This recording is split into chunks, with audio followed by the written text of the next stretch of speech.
ప్రకాశం జిల్లా తెలుగుదేశం పార్టీ అధ్యక్షులుగా కనిగిరి ఎమ్మెల్యే ముక్కు ఉగ్రనరసింహారెడ్డిని పార్టీ అధిష్టానం నియమించిన సందర్భంగా తెలుగుదేశం పార్టీ శ్రేణులు ఆనందోత్సాహాల్లో మునిగిపోయారు. ఈ నియామకానికి గాను పార్టీ జాతీయ అధ్యక్షులు నారా చంద్రబాబు నాయుడు, మంత్రి నారా లోకేష్లకు కృతజ్ఞతలు తెలుపుతూ ఆదివారం కేక్ కట్ చేసి డా ఉగ్రనరసింహారెడ్డికి శుభాకాంక్షలు తెలియజేశారు. తెలుగుదేశం పార్టీ అధ్యక్షుడు షేక్ ఫిరోజ్ ఆధ్వర్యంలో తెలుగుదేశం పార్టీ కార్యాలయం, అమరావతి మైదానం, పామూరు బస్టాండ్ వరకు పార్టీ శ్రేణులు బాణాసంచా కాల్చి ర్యాలీ నిర్వహించారు. Thank you CBN sir, thank you Lokesh sir, congrats ఉగ్ర సార్ అంటూ నినాదాలతో పరిసర ప్రాంతాలు మార్మోగాయి. పార్టీ బలోపేతానికి డా ఉగ్రనరసింహారెడ్డి నియామకం కీలకమని నేతలు పేర్కొంటూ జిల్లా అభివృద్ధి, పార్టీ బలోపేతం కోసం సమిష్టిగా పనిచేస్తామని తెలిపారు.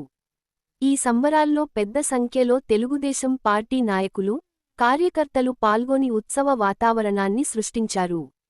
ఈ కార్యక్రమంలో కనిగిరి మండల తెలుగుదేశం పార్టీ అధ్యక్షుడు కొండ కృష్ణారెడ్డి, తెలుగు యువత అధ్యక్షుడు అచ్చాల రవి, ఎంపీపీ దంతులూరి ప్రకాశం, టీడీపీ నాయకులు నారపరెడ్డి శ్రీనివాసరెడ్డి, తమ్మినేని వెంకటరెడ్డి, బజాజ్ ఓబుల్ రెడ్డి, గంగవరపు నాగిరెడ్డి, గంజిగుంట శ్రీనివాసులు, ముచ్చుమారి చెంచిరెడ్డి, బుల్ల బాలబాబు, గుడిపాటి ఖాదర్, బి రామ సుబ్బారెడ్డి, ఉండేలా శ్రీనివాసరెడ్డి, ఐవి నారాయణ, పాతురు నాగా, కొల్లూరి శ్రీనివాసులు, పిల్లి కిరణ్ కుమార్ రెడ్డి, తమ్మినేని సురేందర్ రెడ్డి, నుదురుపాటి సుబ్బయ్య, కొంగలేటి సూర్యనారాయణరెడ్డి, అమ్మిరెడ్డి వెంకటేశ్వర రెడ్డి, నంబుల వెంకటేశ్వర్లు తదితరులు పాల్గొన్నారు.